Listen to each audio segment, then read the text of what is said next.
saying it now on my screen. Thank you. Well, hello there. For those of you who don't know me, my name is Frankie Picasso. I'm the founder of the Good Media Network, host of Mission Unstoppable and Frankie Sense and more. Beyond my shows, I'm also a master coach who takes the form of The Believer at Rent a Believer. I'm a social impact artist, author of 5 books, and today I'm here as part of the Blue Talk series of speakers and books. I'm in book series 3, and my chapter is called Mom Was Right, Always Wear Great Underwear. Today, with 4 of the authors from the Blue Talk series, branded books, and both the books and the talks are designed to educate, inspire, entertain, and motivate. And Blue stands for Business, Life, Universe. There are over 100 authors in these series, and each have a story to tell, lessons they've learned from the universe, and lessons they're going to teach the universe. Their stories will impact and inspire you in ways that you never thought possible. They've really, truly bared their soul, and you will feel the truth when you read their stories. It's said that we learn best from stories, and I think that's true. These books make a wonderful gift for oneself as well as for others. So if you like, go to www.bluetalksbook.com to get a fantastic deal. You can get all 3 books. And our wonderful leader, Corey Poirier, states that these books can be described as TEDx meets chicken soup for the soul. Okay, without further ado, let's meet our authors. I'll start with Joanne. Joanne, you can wave to them.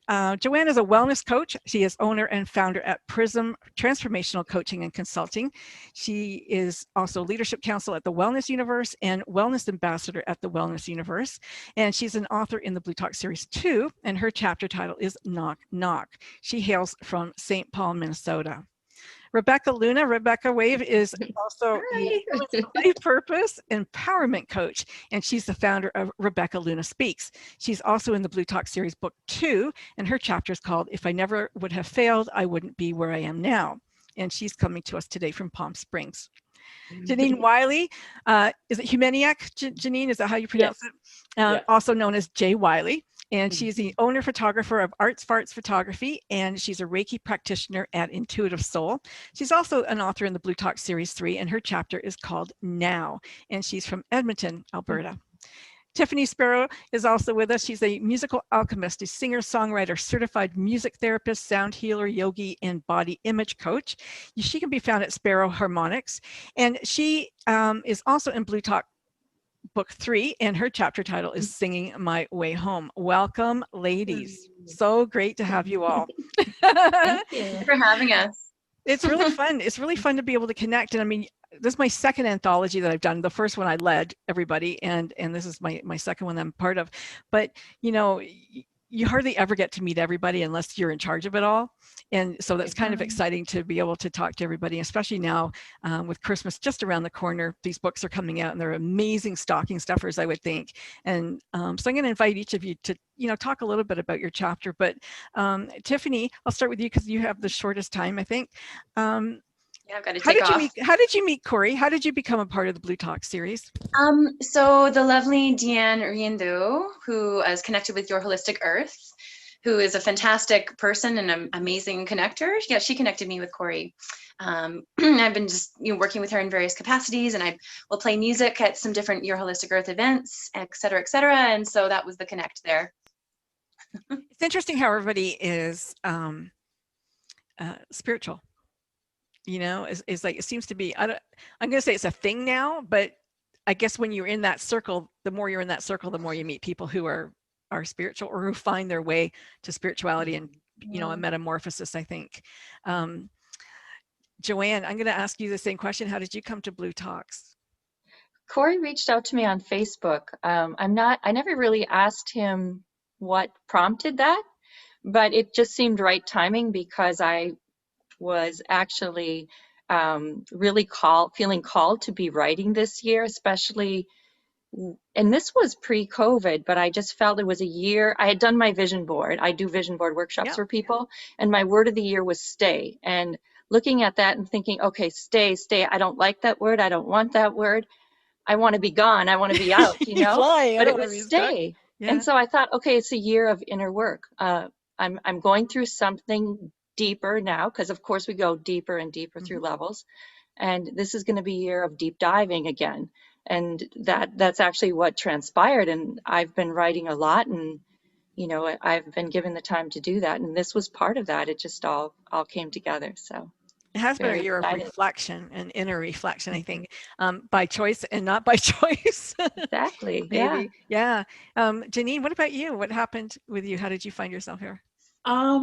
Rosalind Fung had posted something on Facebook about Corey and contributing to the book, and I'd already been working on several books up to that point, so I kind of went, okay, yeah, that's a great opportunity. So I jumped on board and messaged Corey, and here I am. So yeah, it's been Nice.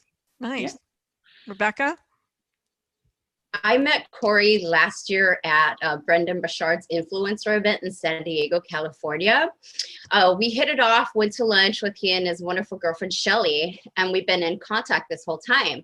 Earlier this year, I hosted a summit about self-development and finding your life purpose. Corey was one of my speakers, Deanne was one of my speakers, and Rosalind was one of my speakers. Wow. So we all became connected that way. So he reached out and was like, hey, I have this great opportunity. Would you like to be a part of it? I was like, heck yeah, I want to be a part of that. And here I am with you lovely ladies today. You've all got really inspiring stories, and they're all really personal stories, and it's really it was really a wonderful read for me because you know, I read everybody got to read their stories really good.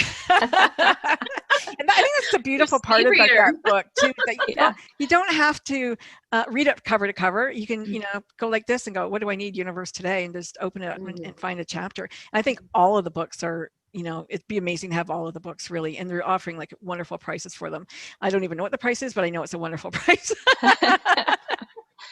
But I mean, for sure, it's the kind of book that you would just keep by your bed and just, you know, pick a chapter and read it. I think that's what's great about anthologies anyway. But Tiffany, I mean, your story is extremely poignant. You went through some body issues and anorexia and things like that, bulimia, and music was your healer, and you use it now to heal other people, which is really great. Yeah. And your voice is beautiful, by the way. Oh, so I encourage everybody to go to your website and check out your music. Yeah, you know, now is really the time. You know, it can be a really intense thing to go through an eating disorder, and don't have to go to that extreme though, even to have a difficult time or a negative relationship with your body. And so as I start sharing my story, more and more people are, you know, reaching back to me and just starting to open up about how, you know, they've been limited even, you know, to be in that family photo, or even to like go to that, you know, event, or just because they didn't feel good in that dress, or they didn't want to look, or there's just all kinds of stories. And, you know, even as we were preparing for this talk, right, there's just like story, how do I look, right? And it's not bad or wrong. It's just, I really, for me, it's all about being able to find more and more freedom or space from that, or be able to have a bigger and bigger capacity for myself to hold that space, and just offer that to other people, to have a bigger and bigger capacity to hold the idea that, you know, I'm beautiful in and of myself and how I am. And that's the foundation of everything, right? And so part of sharing my story is just to offer people that there is a way through, if they want, especially if they want it, right? I mean, nothing really works if you don't really want it, of course. Right, but right. Especially if you're in an extreme case, like if you're into disorder, it can feel like I'm never going to be out of this. I'm never going to be free of this. And there can be ways through. And that's a big part of my story, is just to offer people that sense of there is a way through. There's a way through. I mean, it's usually like the really brightest and the best of the girls who find their way to eating disorders, I think, from my understanding. And also, I don't know anybody, any woman who doesn't have a body issue, myself included. And you know, I took mine, in coaching terms, it's called underlying automatic commitment. And so I took mine back to childhood till I was about 8 years old. I wanted a puppy, and my mom said, you have to lose 9 pounds or something like that. And so from that moment, without knowing, in that subconscious, every time I was invited, like you said, to go anywhere or do anything, the first thought is, oh, I have to lose weight. And when Corey said, you know, come to Harvard and speak, and I'm like, oh my God, I can't go on stage. I have to lose weight, you know? And it's a horrible, stupid thing to have that message in your head, say that first. And then you go, nah, I got important things to say. It doesn't matter what I look like, but you know, we're women. We want to look good. Did any of you other girls chime in? Have any of you ever felt, Joanne? I had an experience with that. I have a lot of brothers, and my oldest brother I don't know what was going on with him, but one night I had made dinner. I was like the chief cook and bottle washer there, and he was mad at what I made, and he looked at me and he just like really pointedly said, "You're fat." And Mm. I Guys mean, know they can get you that way. oh my gosh. And so that voice just became so powerful in my head. And it took me till probably I was in my 40s to realize that I learned how to love my body, and I weigh, 15 pounds more than I did then. And I thought, oh my God, I walked around all the time thinking I was fat, Me you know, too. crazy stuff. So Yeah, very powerful. So it's not even about the weight necessarily. Like it doesn't even this idea of self-love or just feeling good in oneself might be tied to weight, and sometimes weight loss or whatever weight gain can create reactions. But there's underlying things that we can do to help to broaden that ability to hold space for ourselves to be as we are. And that's awesome, Jo. Yeah. Thank you for sharing that. I think what I was really striving for was acceptance. I mean, Yep. that's what it Absolutely. was. Yeah. Yep. Yeah. And self-acceptance is the hardest. Yes. Yeah, we all got Absolutely. some crazy messages going on. Janine, you wrote about your grandfather who was blind, who went blind, and it struck me you're a photographer, and I wonder if you ever knew that. And if you ever I know the irony to it, right? Yeah, And I yeah. always said to somebody, I said, if I went blind, I'd still take photographs because I love it. So, they just might not be compositional exactly. the Well, way today, you don't spend as much time in the darkroom as we used to, but that's through high school. That's where I lived, in the darkroom. So I mean, you can be blind and do it, right? It doesn't matter. Yeah, exactly. Yeah, living in the darkroom. I remember those days. Yeah. Yeah. But yeah, it is on irony. I never really thought of that until you just mentioned it. But yeah, it is amazing. It was tough growing up with him being blind, but he never stopped being a grandfather to me. Like you wrote that you were 6 years old the last time he actually visually saw you. Yes. So and he how old was he on that all the time. How old were you when he passed? Passed in 97, I believe it was. Okay. So not that long ago. Yeah, he was in his 90s. See, when you get to 60s, 97 is not that long ago. I know, right? But yeah, he was older, and definitely he had lived some good years. But he went blind because of a genetic thing with his eyes. And is it with the guys or the girls? Because I know one guy who's got all 5 brothers went blind with a genetic. I don't know. I would have to. I think it was glaucoma or something like that. So I would have to. I do go and get checked for it. Yeah. So yeah. But he. It was tough, but it was funny when I started writing the chapter and talking about the lessons I learned from him. It didn't dawn on me until I started writing it that one of the lessons was living in the now with him. Yeah. And the fact that when you're blind or when you're deaf or when you have those disabilities, you have to live in the now, and you have to know what's going on around you, what things are happening around you. And it was like an aha moment for me as I started writing that. So I had many different ways and versions of writing that chapter, but it kind of came to me to write about him and that experience with him. So, yeah. And you talked about grounding. And why did you title it Now? Oh, Living in the Now. Yeah, living in the now. Yeah, okay. I felt like that was the biggest takeaway from that chapter was the now. Yeah. And really just recognizing that we need to be present in where we're at. A lot of people are suffering from anxiety. I was actually taking the chapter in a direction of talking about anxiety, but anxiety is caused by, people thinking about the future, thinking about the past. And it's if you can bring it to the now, you kind of dissipate all of that. And well, fear lives in the future and regret lives in the past, right? Yeah, exactly. And you can't control either of those, but you can control how you view right now. And how you also read cards, right? You do card readings? Yeah, I do. I call it soul evolving readings, and I encompass like Akashic records, oracle cards, channeling, past. I read cards too, but Rebecca's chapter starts out with a card reader. she went to a psychic reader. She fell into one. Where were you? Were walking, like, was it a boardwalk or a fair or something? I was at an event covering as media. So there was a lot of downtime between, it was a film festival event. So between the films that I wanted to see and the interviews and whatnot, I started walking around and there was a psychic who had a table. I've always been fascinated with that and stuff. So it caught my eye. Mhm. I'm like, okay, maybe they have something, maybe not. So after a while going back and forth, I was like, okay, what the heck? So I went to the card reader or actually, I'm sorry, she was a palm reader.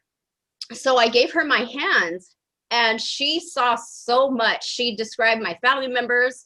She told me about my habits in school. She told me how long I was going to live. I was like, wow, okay.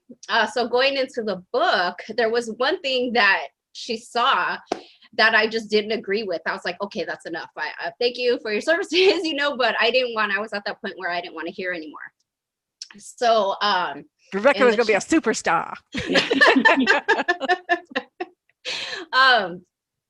Starting in the book, it talks about the card reader, and on the end, at the very end, it talks about what she saw. Yeah. So in between in my chapter, I was just talking about the greatness that we have inside of us and trying to figure that out. And also the failures that we go through, trying to figure out what our gift is, what that thing is that we're supposed to do in life. So with my book, with my chapter, it's a journey from the 80s to the 90s to the 2000s, everything. And there's a lesson in each decade that is very relatable to people about just going after what you think is meant for you, but then the rug's pulled out from under you and you fail at that. You think this is for you and then you fail at that, until you really get to that point where you just have to surrender and be like, okay, what is it in my life that I'm supposed to do? So when we sit still and we actually accept that and just kind of allow that spirituality and stuff to really guide us, that's what happens. And so also in my chapter, I'm not going to talk too much about what's in my chapter, so you could read it. But in the chapter, I briefly spoke about sitting still and just asking, what is it that I'm supposed to do? Just show me. And from there, my self-development journey began. And now here I am as a women's life purpose and empowerment coach, because I had to go through all of that in order to just know that this is what I'm supposed to do and why I'm supposed to be here with you ladies. Mm-hmm. So there's like I said, there's a lesson in each part of my story. But that's where it all began, with a card reader or a palm reader. So it's just crazy how really everything tied together. Tiffany, you traveled the world. You traveled the globe finding you. Yep, I did. I have what I lovingly call my gypsy phase, where I shook my life up. I didn't intend to. I had been practicing and teaching yoga for a while, and a really beautiful training came up. I guess this was around 2008, and so I decided to go to India, and just kind of fell in love with it there, and just the really non-linear, circular kind of way that things happen there, but things still get done. And it just really felt like I needed some of that action in my body and in my life, and just so it's like she's belly dancing now. But it did. It felt like I call it snow globing my life and just shaking up my life, and into places where I had fallen into, even though I healed a lot, and I'd healed a lot of the patterns of what I'd been facing with my eating disorder, but I was still not being completely straight with myself. Yeah. And I was managing, like I was using yoga as a way to manage my anxiety around, if I don't do this, then I will, I still hadn't completely, gotten over the fear of being in my body as it is, and really coming to that place of acceptance, as we talked about, right? And so I just knew once I was there, it felt like there was so much available there to just some of that action, just to stir it up a little bit more, metaphorically, seemed to really be of use, and it really was. And then is that Kundalini? I don't know. I'm just getting Kundalini. Did it fire? Yeah, no, I didn't know. It was straight up Hatha yoga, Kanda yoga with my teacher, Vishva. But it was really doing that. Yeah. And then coming back to Alberta and sitting and being like in Alberta, where it's like conservative, it's like earth and metal, and it's like here. Yeah. and then really sitting with it, and then, you know, getting working with somebody regularly and committing to myself in that way.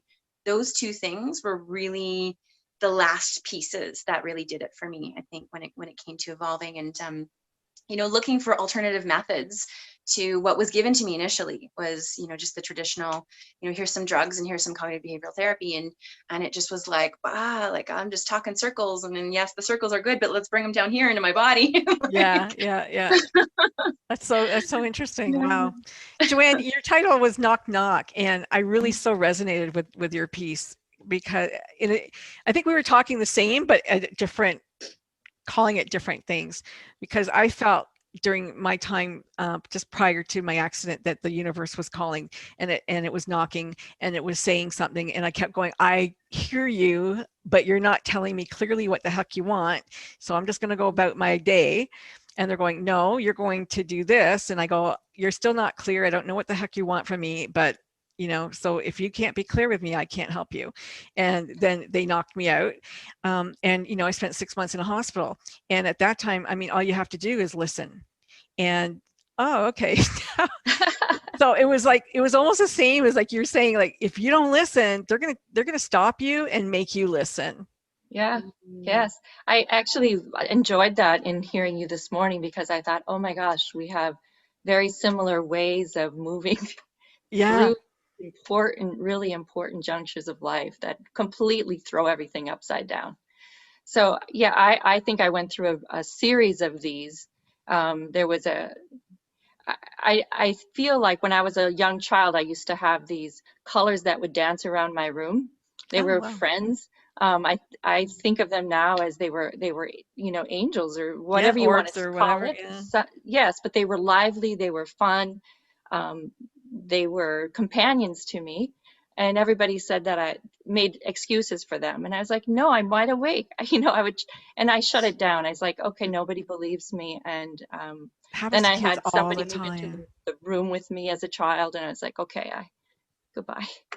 Mm-hmm. So, but important junctures like that through life. I also was hospitalized in my 20s, and they didn't know what was wrong with me. And I just started this big corporate like career, more money than I could ever imagine at this Yeah. young life. And I thought I'd made it, you know, Yeah. and then I'm knocked on my butt, and I'm in the hospital, and they have me quarantined because they don't know what it is. And it's my organs are blowing up, and it took a while for them to figure it out. And it was a bacteria that I picked up somewhere, and there wasn't an outbreak in the city, so they didn't know where Right. I had gotten it from. But that was another time I was sitting there, I was laying in bed just completely scared, just out of my wits, scared. I thought I was going to die. And all of a sudden I had this big peace just come right over me and just assure me that everything was going to be okay. And I mean that these things kept happening, and each time it would be like, okay, you stopped still. You need to shift. You think you made it there, but you need to shift. You're here for something else. And Mm-hmm.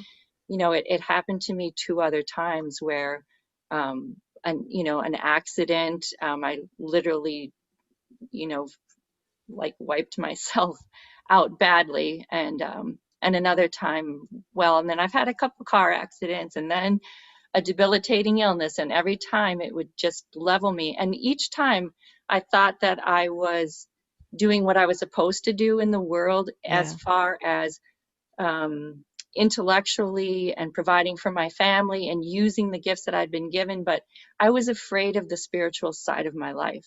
I was afraid to let other people know what I did in my private time, at not like what my dreams were, my visions were, what voices spoke to me.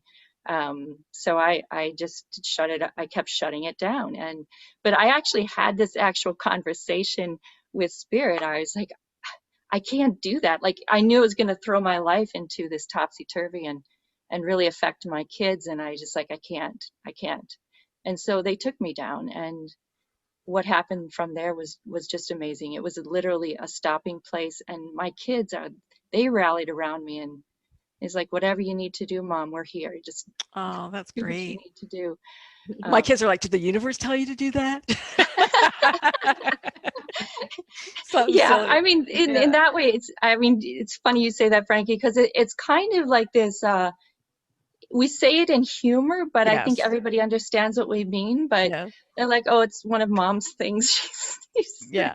Yeah. I mean, I joined the spiritualist church and I dragged my husband along with me, and it was wonderful and great and everything. But even for me, sometimes I hear stuff and I go, that's just too woo-woo. And even though I was a, metaphysical hypnotherapist and took people with past life regressions and did all this stuff, Yeah, there's still, sometimes I hear about the fairies and the grape juice and the thing. And I'm like, yeah, okay. Like it I'm just with gets you, to be a little Frankie, bit with too, that. Yeah. huh? You what? I said I can feel what you're feeling. Yeah. Can you feel here. that? Yeah. But sometimes I think we all have our own power of discernment, because what some people experience in their spiritual realms or how they experience the world is different than how we Yes. do. And it's not all for us. I've come to that conclusion too. It's Yeah. not all for me. Yeah. I have my thing, and I'm here for this thing. And I'm here for people to find me because this is what I do. And then you all do what you do, and the right people find you. Janine, what do you think you're here for? Or do you know what you're here for? I'm still trying to figure that out, to be honest. My spiritual awakening was quite different, and those that are close to me know about it. But you did not write about it in your chapter. You alluded to it. No, no. Are you not writing basically, about it? I could be best friends with Edward Snowden is basically Okay. what my Really? spiritual awakening involved. So Okay. it was like a real wake-up call for me, and it didn't just affect me, it affected my kids and a whole, my entire family. Yeah. But I am writing a book about it, but Oh, good. it does bring about a lot of PTSD for me and so forth. So it's kind of I don't want to really discuss Okay. it in Save it for public. your But yeah, book.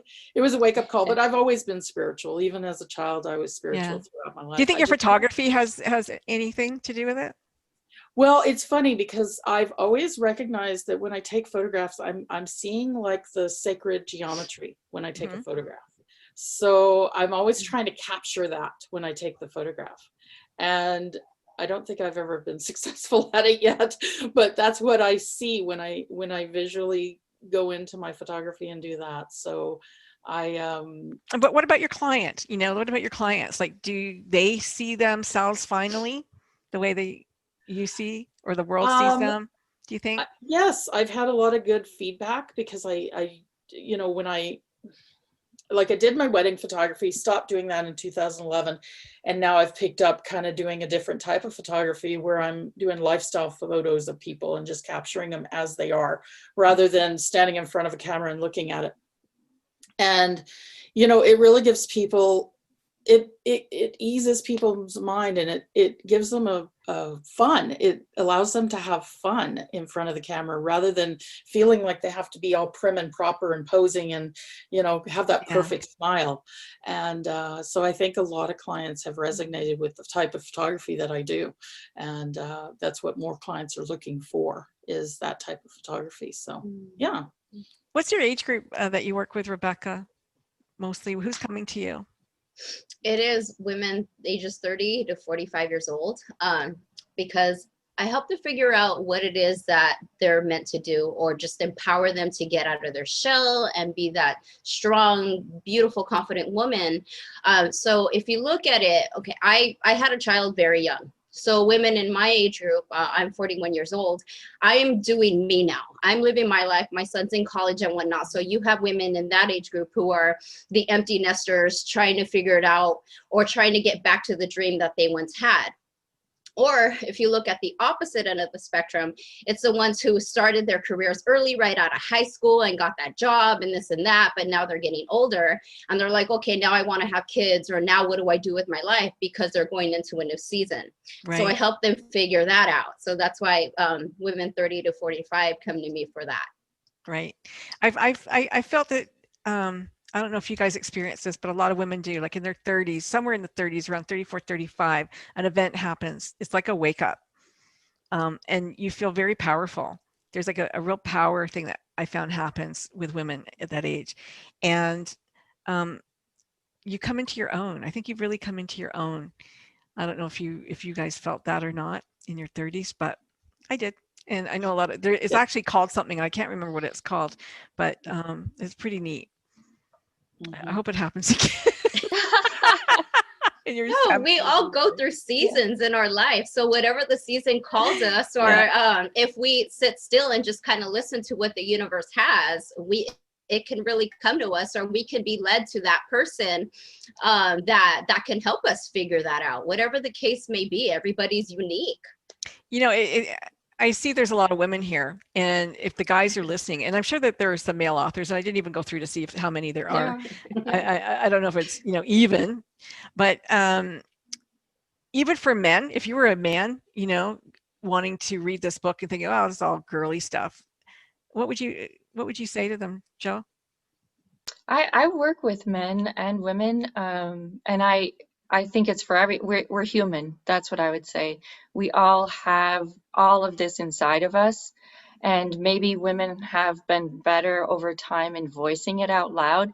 But I know from working with men that they're going through a lot of the same stuff. And society, I think, puts more constriction and restriction on them for speaking it out loud. Mm-hmm. I think we as women, especially gathering as women, feel we have more license to talk about these things. But I grew up with a lot of brothers, and I'm still very close to them, and I've just moved through most of my life with a lot of guys Yeah. in my life, and I know they have the same questions. They struggle with the same things. They're just not given permission to talk about it. I wrote something a long time ago about men just not having the lexicon to describe their feelings. They have feelings. I mean, I had one client way back in the day, 2004 or whatever. He goes, I don't have feelings. I go, yeah, you do. but they didn't have the words like we have, the minutia. We can get right down to what we're really feeling, beyond angry and sad and whatever. But guys just didn't have that vocabulary. So they just, mad was easy. Mad they got. Yeah, I think one of the interesting things is I was a doula for a number of years, and I worked with young couples from different cultures too. But what I really saw in younger men was that they were learning the lexicon. Yeah. They really were. And having young male children, I've also just found that just so amazing. I just love seeing what they're opening up to. It's so cool. My son, my oldest son, he has a 2-year-old and one on the way, and a friend that works with him, a guy, just had a baby, and he called. He goes, "Oh, my baby, she has jaundice," and he's like, "They all have jaundice. Like, just don't worry." He's now the expert. It's like hilarious hearing them talk about. They're just so accomplished now. It's pretty funny, but yeah, that's great. I always wanted to be not a doula, but I did want to be a maternity nurse just for like a couple of days. I thought that would be kind of fun. Yeah, I grew up on a farm, and so I used to deliver cows and horses and whatever, and it was that's exciting, and puppies. That's kind of fun. I'm sure babies are fun too. It's just so great to be part of the entire spectrum and really understanding the circle of life. Yeah. Well, I'm really excited about this series. I'm really glad that I got to be a part of it, and I'm sure you guys are all glad to be a part of it too. It's going to be really an interesting. Are you going to be speakers as well? Mm-hmm. Yeah, nice. Yeah. Nice. That's going to be fun. I can't wait. Yeah. And when will you be speaking? In the spring? Yeah, in April, I believe. We're going to Harvard. Yeah. Great. I'll see you there. Yeah, awesome. That's going to be so cool. I can't wait to do that. Is there anything else you want to say before we wrap up? Anybody? I saw a pattern with our stories about how we're going in one avenue, and then the universe knocks us out in some way, like you were saying. Because with me, I have a media background, and my dad that's where I get it from pretty much. And so going into that, I'm like, okay, it just kind of fell in my lap and I ran with it. And so I'm like, okay, I wanted to be an entertainment reporter and be on E and do Pop Sugar and all this stuff, you know, but the rug was pulled out underneath me and I was knocked out for almost 3 years trying to figure out what it is that I was supposed to do. You know, I started feeling sorry for myself and whatnot, you know, but yeah, we just, once it comes to us, or once we really allow the universe to guide us into that direction, it all comes together. So here we are. And our story is our testimony, you know. It's we think that we're the only ones going through whatever it is that we are, but if you think about it, there's millions of people in this world, and somebody is going through the same thing that we are, but we just get in that mindset to where we just feel sorry for ourselves. Oh, nobody can relate to me. But then when you find that courage, or when it's time for your story to come about, you'll just be surprised of how many people you actually connect with. So your testimony, all of our testimonies are now published in this book. Right. So there's so many people that are going to connect with it. I think it's just beautiful. And I'm so excited to be here with you all. And just, I can't wait to read your stories because we all connect. So it's just That's so so cool. true. That's How, so true. I love it. How everybody, you know, people will read and then they'll realize that they're not alone. It's funny you said that, though, because when I was 9 years old, I always wanted to be on the radio. When I was 9 years old, I sent away for the National Institute of Broadcasting Records so that you could sound like, you know, a DJ or somebody who was on the radio. And I forgot about that. And I was teaching coaching at the International Coach Academy in 04, 05. And one of my students said, "Hey, I'm starting a radio station. Would you like to be on the radio?" I went, "Yes, I would." It was so funny. And I hadn't thought about those records for forever. But writing a book, being on the radio, that was all part of my thing. I've got, you know, 5 books now. And it ended up that the technology was so complicated. Like, we started it together, Coach of the Airways, and it was so complicated that nobody ever got on the air. And I took it over to Blog Talk. I said, "Can you just accommodate all these people and put them on?" They go, "Yeah, sure, no worries." But that's how it happens. You see, the things that you have in the past, they come future forward, and then it expands and it encompasses all the other stuff. So, you know, I ended up going to photojournalism school, and, you know, because I wanted to be a big activist and write about all. Jesse Jackson was my first interview, and, you know, I was so excited. And like, it was, you know, but life takes a turn, and then you do other stuff, and you just never, I became a kickboxing promoter. So. I saw something about dragon boats. Yeah, I was on the dragon boat team. Yeah, that's incredible. Oh, wow. I love dragon boating. Yeah, it was so much fun. It was a way to unify. I was telling that story at where I worked for the government, and my job was to create programs and initiatives that would bring the 60,000 public employees, you know, together in a way that they could network and feel like they were part of one unit. And so I started the dragon boat team, because dragon boating, anybody from, you know, 12 to 80 can do it. And a lot of women who with breast cancer and who get mastectomies, they're encouraged to do dragon boating because it really helps in here. It helps the muscles. And so I was the oldest person on my team, but I loved it. I fell in love. There was in Canada, especially, like, there's a dragon boat festival every weekend. You can dragon boat anywhere. So I started the dragon boating, and people absolutely loved it. And they just wanted to buy their own boat then and just get going. And yeah, we were going to Shanghai. That was the year of SARS as well. So everything kind of shut down there. And here we are again in a pandemic. We didn't touch on the pandemic. Maybe we should. I mean, you touched on it a little bit about, you know, staying home and just hunkering down and diving deep into you. But other than that, what has it meant for you guys, this pandemic? Does it worry you? Have you, masks or no masks? Like, where do you sit on that fence? For me, my family and I have been handling it pretty good. Like, we just go with the flow, and, you know, we mask, even though we don't necessarily, or I don't necessarily agree with it. I mask for the respect of other people, but really, I just kind of, you know, I've just kind of taken it as it is. And I've taken out of it the positives that have come out of it, which has caused everybody to slow down. had Yeah. people reevaluate their lives. Sadly, people have lost their jobs. So now they're really having to reevaluate what they're Yeah. doing, where they're going, what direction they're taking. And I try to look at the positives that are going to come out of it rather than the negatives. It's very sad what's happening with the world and what's happening with everybody. And it's sad that it's really just bringing up a lot of emotions for people. You're really starting to see the dynamics of how people are handling this, pretty monumental event. So Yeah.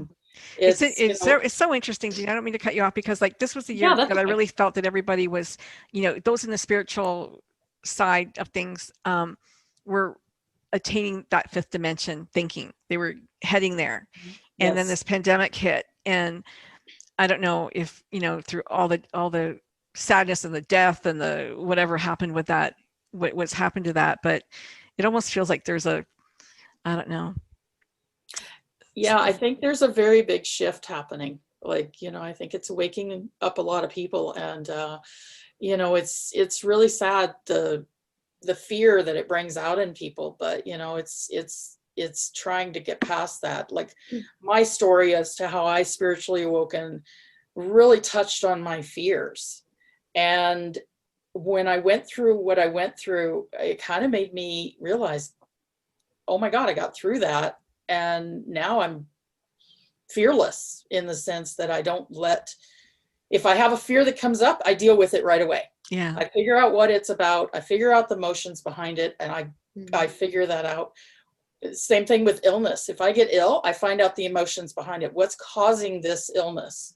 And then I deal with those emotions, and then it takes care of it. So I take a totally different approach, which triggers some people. Yeah. But well, I think you're right about the fear. There's a lot of fear, and that fear is bringing out a lot of negative energy where people are, I don't know if they're showing who they really are, or if they're just, that fear is making them present in a way like all the racism that's coming out and all the anger that's coming out, bit of both, but the cuts right down the middle, like the Civil War you might have, Joe, in the US or whatever. I don't know. Yeah. Like it just feels like there's that discord is so pronounced right now.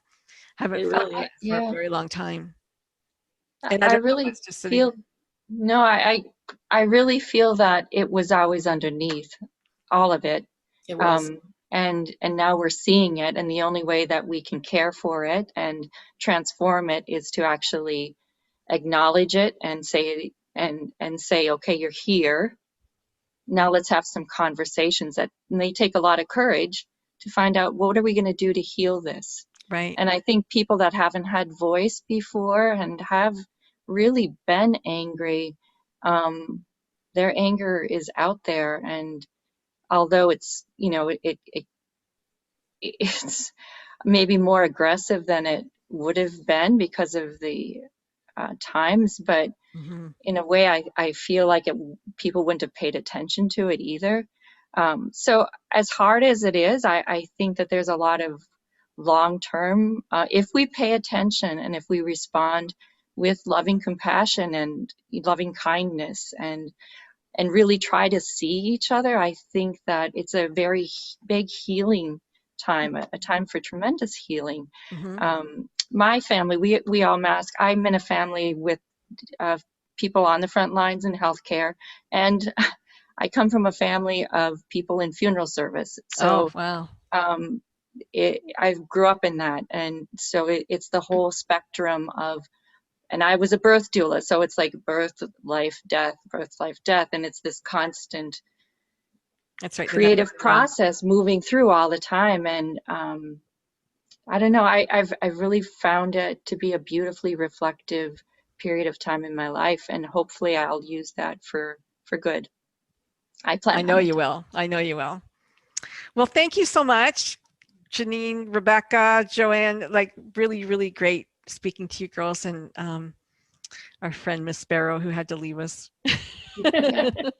early. But yeah, okay. Well, we're going to say goodbye to Facebook. I'm going to stop our live stream. And where are you? Okay. Thank you so much. Thank you. And I'm going to stop our recording.